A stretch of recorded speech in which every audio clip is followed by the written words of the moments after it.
I want to acknowledge that even though we are not at Royal Roads on site, that the university does rest on the location, that the university does rest on the traditional lands of both the Kusapsum and the Lekwungen, the Esquimalt and Songhees ancestors and families who have lived on this land for thousands of years.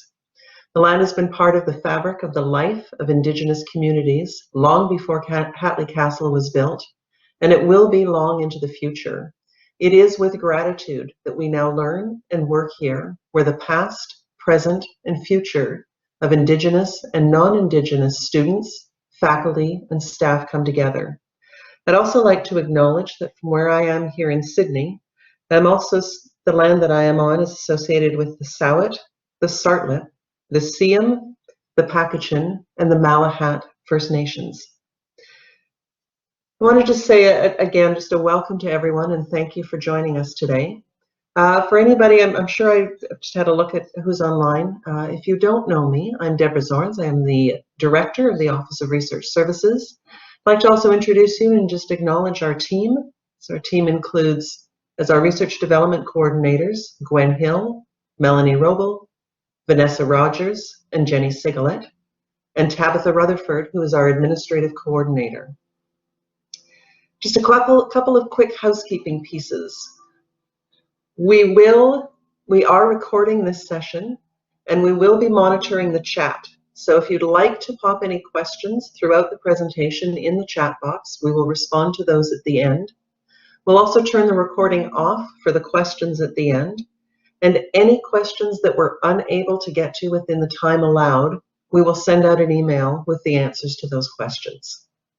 And on that note, it gives me pleasure to turn this over now to our RDC team, and over to you, Gwen. Thank you, Deb. Hi, everyone. Thanks for joining us. I am going to do a run-through of our proposal process. So this is going to be fairly quick. It's a fairly quick list. We will be sharing the slides, so don't worry about memorizing or writing everything down. I'm just going to run through, for anyone who hasn't done a proposal or hasn't done one in a while, the ideal way that we would like them to go. So, of course, we love it. The earlier, the better. We would love to get everyone as many reviews of drafts as we can, and we'd also really highly encourage peer review. It really shows up in success statistics. So the higher we can increase your odds of funding, the earlier we can get partners, co-applicants, collaborators on board and get through the online pieces, the better we generally do. So the first stage in our process is the pre-approval. This gets things on the books with us and with your deans. It gives us an idea of who we may need to give a heads up to or connect with on any planning sections. So that's IT, Indigenous Education and Student Services, and CTET. And also in our office, we assign a lead and a backup at that point. So we then move to the templates and the timelines. That's something that we develop in our office and we will send to you to work in. And while you're working in that, we ask that you also get your co-applicants and collaborators invited and on board so that they can start the process. And of course, we're here to help them. For a lot of folks, these tri-agency proposals are new, particularly for international or partner organizations that are non-academic. So again, the earlier the better with them. And while you are working on the first draft, we also ask that you connect with the library on research data management. This is going to be a mandatory piece going forward, and the library has some wonderful resources and can help you figure out how to integrate that into your proposal. So once we get that first draft back to us, we can review for equity, diversity, and inclusion aspects, and that is something that I will go into in a little bit more depth later on. But your lead will review your first draft and get a copy back to you, usually within a couple of days. And then we ask that the next thing we see is the other pieces. So that's the knowledge mobilization, the team section, student training section, any online drop-downs. There's a lot generally with SSHRC. There are a lot of online drop-downs that generate text boxes, so we don't like those to be surprises at the end. Once we've had a look at that, we can set a meeting with you to go over your budget and budget justification piece. We really do need the rest of it in place for that so that we know what we need to budget for. We'll then provide everything back to you, so you now have basically a complete package of the proposal. And the next thing that will come back to our office is a second draft. We hope that it's a second draft if it's early enough, because we'd like to see and provide a review on the whole top to bottom proposal. But if we are too close to submission deadline, then that would be considered your final draft. So for that stage, you will get your lead will review again, the second on your proposal will review, and if we have time, we'll also ask that Deb review in her capacity as a director, and we will do a reference check and an APA review. Again, that's kind of one of the first things to go if we don't have a lot of time near the submission.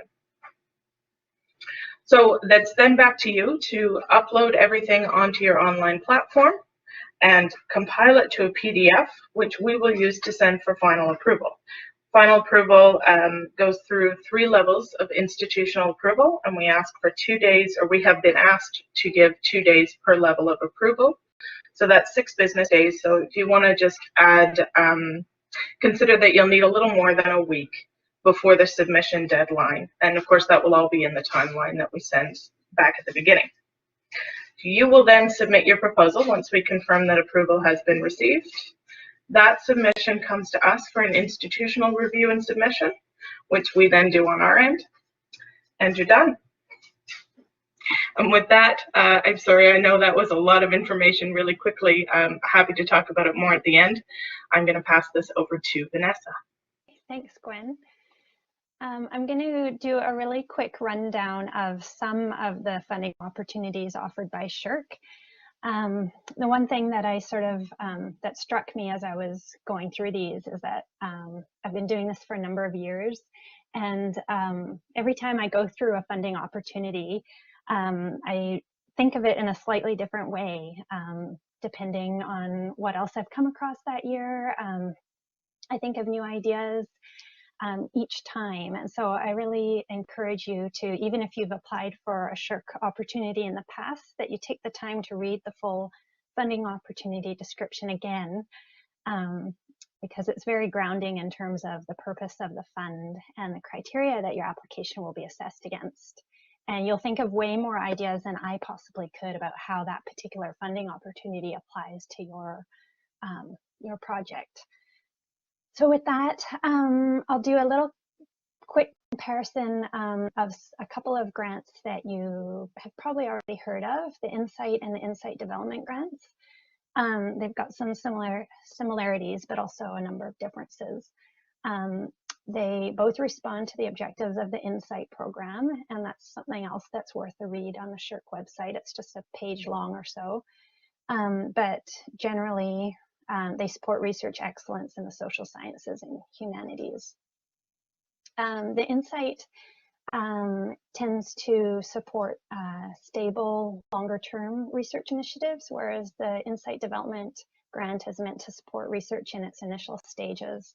It's shorter term, so things like pilot initiatives and case studies tend to fall under that. With the Insight, funding is available to emerging and established scholars alike.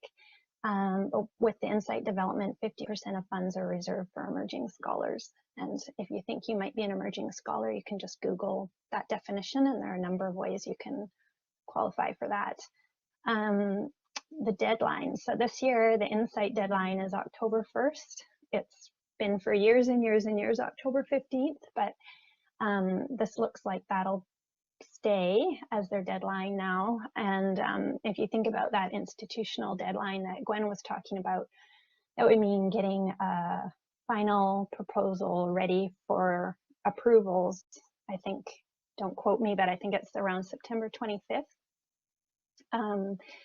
And the Insight Development is a February deadline. And I just want to mention that even though SSHRC has these deadlines, there's nothing to stop us from working with you at a different time of year, because the application forms don't change very much. So if you want to work on an Insight in February or May, we could put it through the exact same process. and we've done that before. We're happy to do it anytime.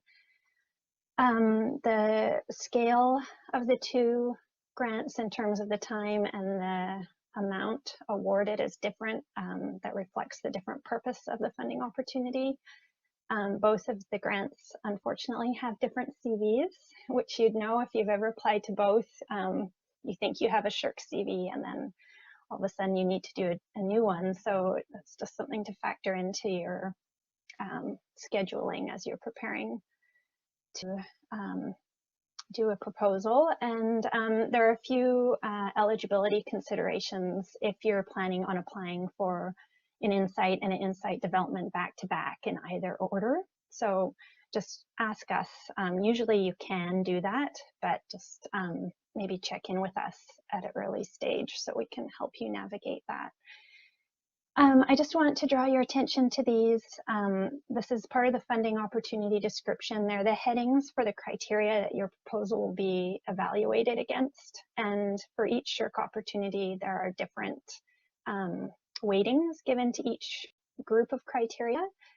And I don't expect you to be able to read this, but this is taken from the SSHRC, the insight opportunity. And so each category has a number of different criteria, and this is exactly what your proposal is evaluated against. So each of those bullets there, your reviewer will give you a score for each thing listed there. So that's important to keep in mind. The Partnership Engage grants, we really wanted to tell you about these because we think they may have been a little bit undersubscribed as of yet. They really suit the type of research that RRU faculty tend to be known for. They provide short-term support for partnered research activities that will inform decision-making at a single partner organization. So that organization can be from the public, private, or not-for-profit sector. It can be a Canadian or international organization. So if you know of an organization who's grappling with some kind of challenge, organization-specific need, or trying to figure out a way to take advantage of a particular opportunity, this could be a nice option. There are 4 deadlines for this funding opportunity spread throughout the year, which is nice because then you can really apply to or you can address a really like emergent issue. The September 15th deadline this year also has a special call attached to it, which is for a COVID-19 related issue. So if you know of an organization that's dealing with a COVID-19 related challenge, which I'm sure pretty much everyone is, that could be a good option. Or you could apply for a regular Partnership Engage grant September 15th. They're both open at that time.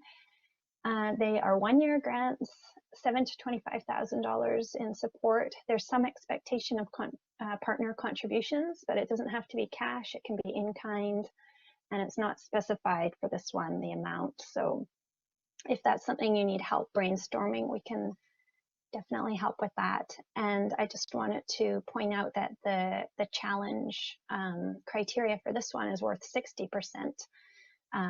Which I think really speaks to that problem-solving nature of the funding opportunity. But that's not to say that in order to address those challenge criteria, the proposal would also need to speak to the academic challenge or issue arising from the literature, and that would be something common to all SSHRC grants.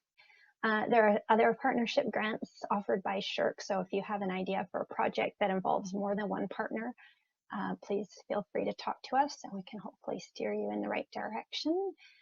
The connection grants, well, they support opportunities to exchange knowledge and to engage on research issues of value to those participating. Most of the ones I've worked on have been conferences or occasionally workshops. If they can be used as a first step toward a longer term project. So something like a workshop, which would be bringing people together, is something that's possible. The events and outreach activities are categorized a little bit differently under this funding opportunity. There's 4 deadlines for this one too, which is nice. They're 1-year projects.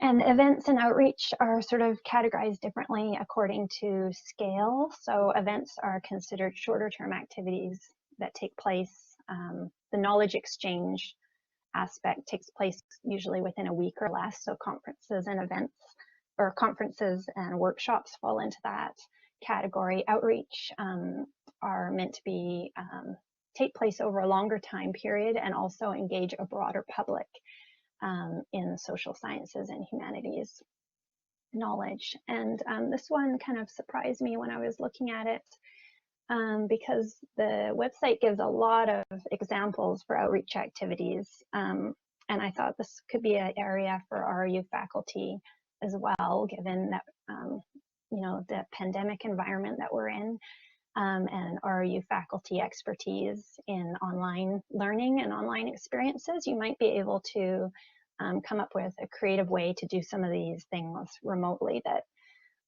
hasn't been done before. I'm just going to read a few of the ideas that are on the website, but not even all of them. There's lots there. Things like media events such as television or radio presentations. This is for the outreach category.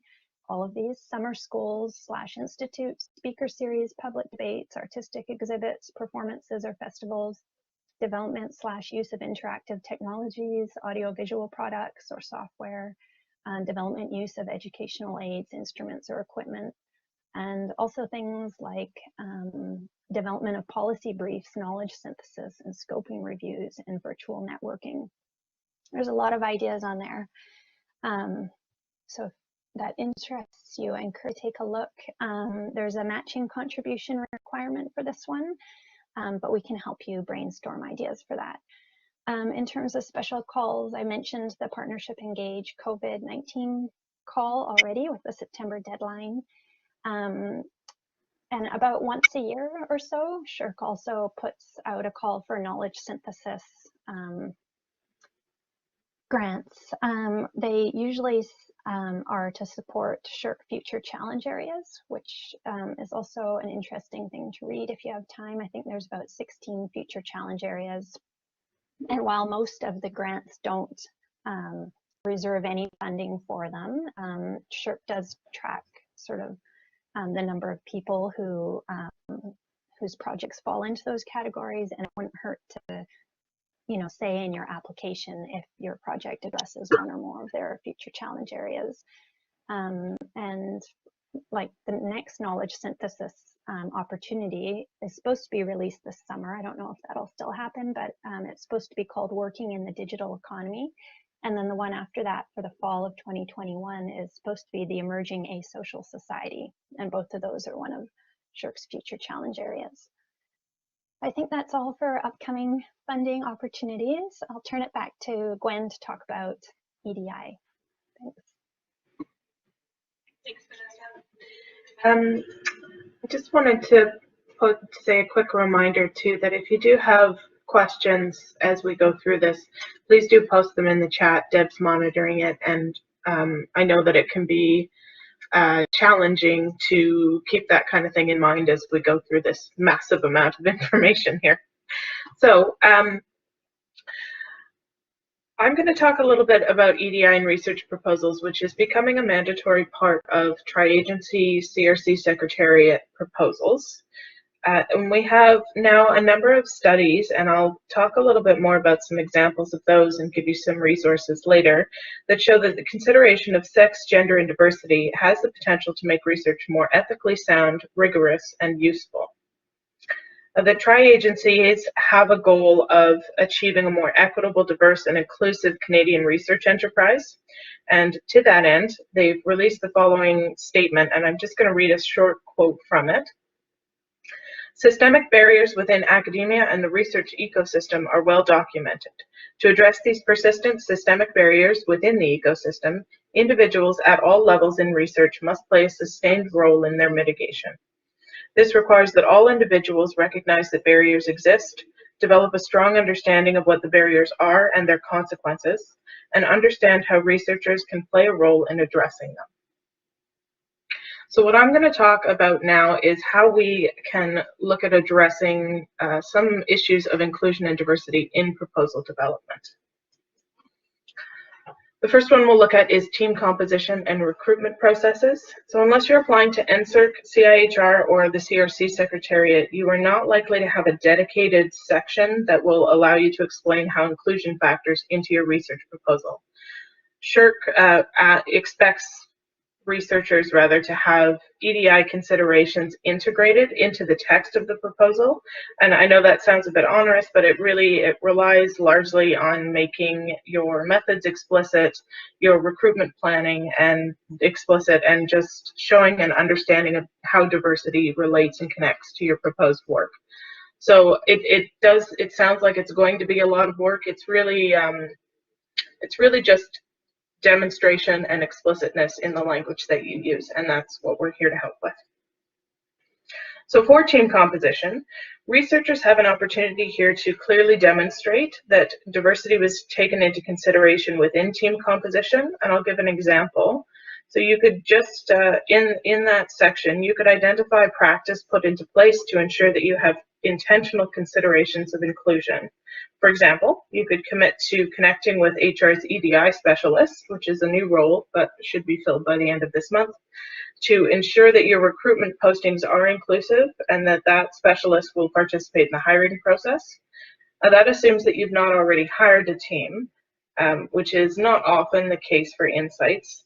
So if you have already hired a team, you can demonstrate an understanding of gendered language and how it impacts a research team, and remove it from any sort of documentation or training materials that you prepare.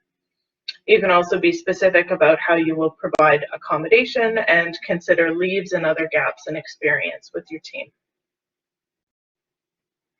The second place that you can address this is in your training and development opportunities for teams. So this is often for student RAs. And again, this can be part of the detailed description, or you can fit it directly into the team section. And an example for this would be to provide equal development opportunities to all student RAs by ensuring that they can either all co-author a publication or all attend a conference. Now I know, and Melanie's going to talk about this in a bit, that the funds are not always available for an entire team to attend a conference, and I also know that it can be frowned upon to say that a large chunk of your budget is going to go to taking your entire team to a conference, for example. So if the funds aren't available to do all of that, then maybe what you do is you make sure that the process for deciding who goes or who presents or who co-authors is fair and transparent. And just being explicit about that, understanding that it's something that needs to be done, is enough to acknowledge that you have a certain baseline of understanding of how inclusion in research needs to work. We can also highlight training that's provided by Royal Roads, so things like the positive space sessions, other training and inclusion activities provided by the Diversity Action Group, training on identifying and addressing microaggressions, and hopefully we'll have a few more coming in the year to come. So the biggest place, and probably the most complicated one, is in the design of the project itself. So for this, I'm just going to read another quote here from the National Centers for Excellence, which say that the extrapolation of research results to the population of a whole, when they only apply to a portion of the population, is inaccurate and can lead to serious implications. Designing fulsome research projects means that the researcher systematically examines how differences in identity factors such as sex, gender, race, ethnicity, religion, age, and mental or physical ability affect the outcomes of research and the impacts of research findings. The purpose is to promote rigorous research that considers identity factors so that the results are impactful and relevant to the diversity of the Canadian population. Now this is a bit more complicated. I can't give a simple example of how you can integrate inclusion into a research project because it's going to be specific for every single research project. But we are here to help with that, and we have some resources that, again, I'll talk about in a minute that can help you learn more about how you can make your research proposal and your research design a little bit more inclusive by design. So the final piece that I'll talk about here is dissemination. Now, we know that dissemination has been a moving target for the last 10 years or so for the tri-agencies, so planning it into a proposal means trying to hit all possible avenues of dissemination. I know that can be a bit overwhelming. Making research publications open access is mandatory, so that can be discussed in your knowledge mobilization piece and is considered an inclusive practice. But you can also consider what communities could benefit from your knowledge and how can you get this information to them. Are there government agencies that could use the results of the research for policy development, for example? And if so, is there someone in an appropriate ministry that you can connect with to put a plan in place if you receive the funding? And what not-for-profit or non-government organizations could benefit? And is there a way to put a similar plan in place with the contacts there? So these are specifically community government agencies and NFPs or NGOs. That's another argument for starting earlier on in the year, because building those kind of plans and sharing and understanding that it's sort of dependent on receipt of funding, and then being able to put a solid relationship and commitment into a proposal like an insight or an insight development really can make the proposal shine.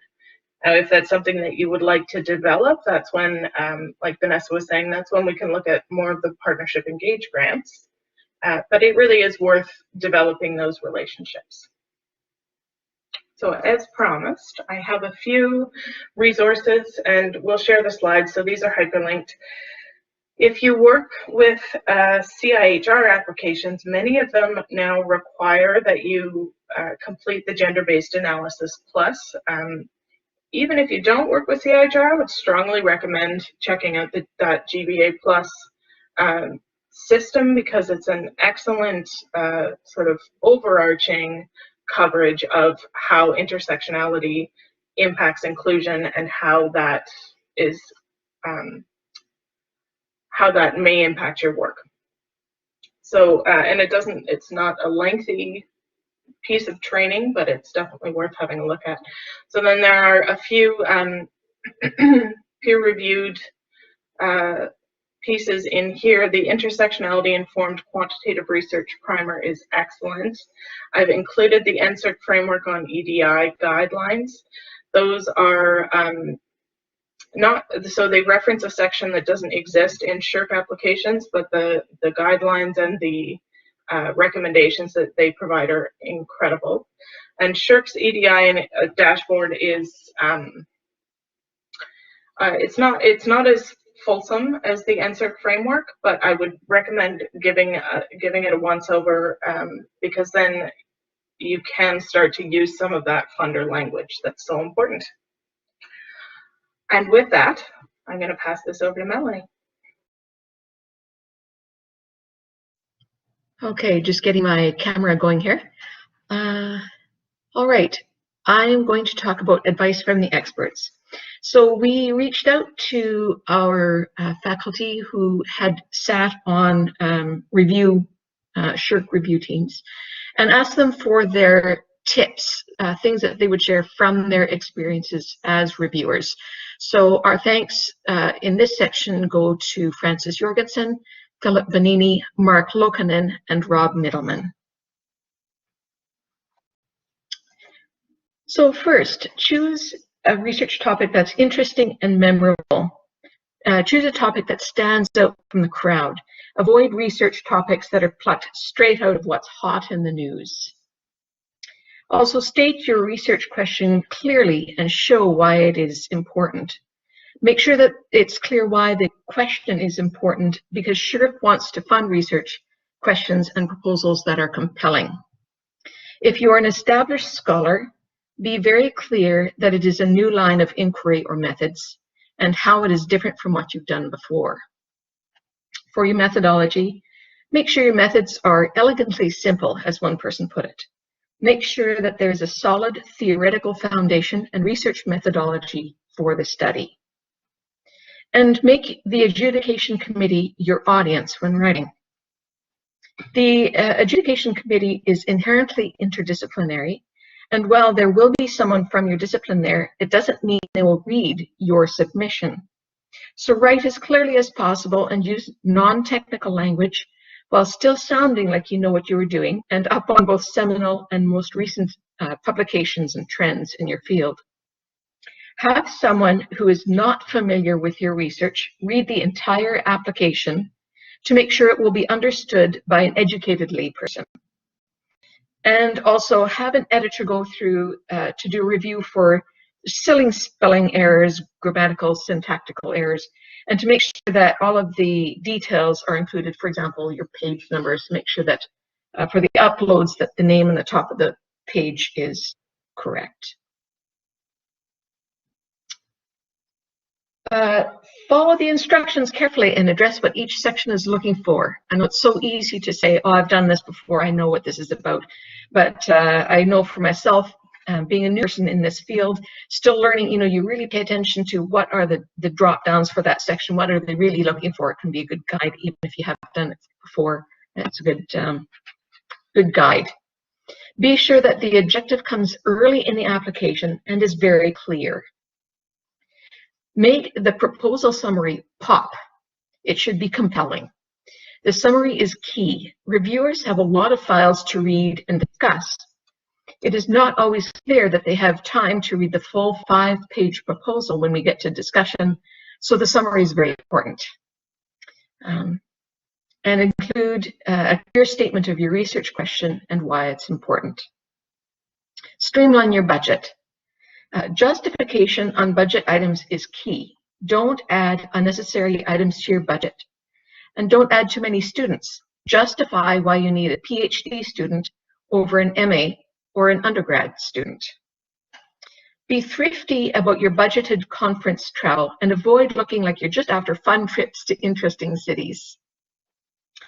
Keep in mind that year one conference travel money almost always gets cut. And with open access fees, don't be too unrealistic about what you will be able to do in a 1 or 2 year period. With your literature review, of course, cite relevant, contemporary, impactful literature. The timeline is important. Have a clear timeline as possible. There are no standards, but a Gantt chart is very helpful. Your projected outcomes and contributions must be clear for both the theoretical and practical implications. Student training. The depth of the student training that you're going to be providing is more important than the number of students that you'll be hiring. And also, it's important to have strong co-applicants, especially if you are not a traditional academic or if you are relatively junior. Now, this section is all about your CV. There was lots of information about this part. Your CV says everything about you, so make sure that it's clear to read and coherently formatted. There were 3 key areas that were given more attention by the review committee: research output, research impact, and student training or supervision. And the first of these categories, the research output, is the most important. When talking about research output, it's important to remember that with SSHRC, you are generally dealing with a committee of traditional academics. That means that the quality and quantity of journal publications on your CV, as well as the journals that you target in your knowledge mobilization plan, are important. So the most important output is journal publications. Other forms of output, such as books, chapters, conferences, blogs, etc., may be important to include, but they have little effect on the capability score, as it's called. Consult the journal rankings for your field of study. For example, if you take the School of Business or the area of business, the ABDC journal quality list is what you should consult. And you'll notice they're ranked in that particular list from A to C, A being the most highly ranked and C the lower ranked.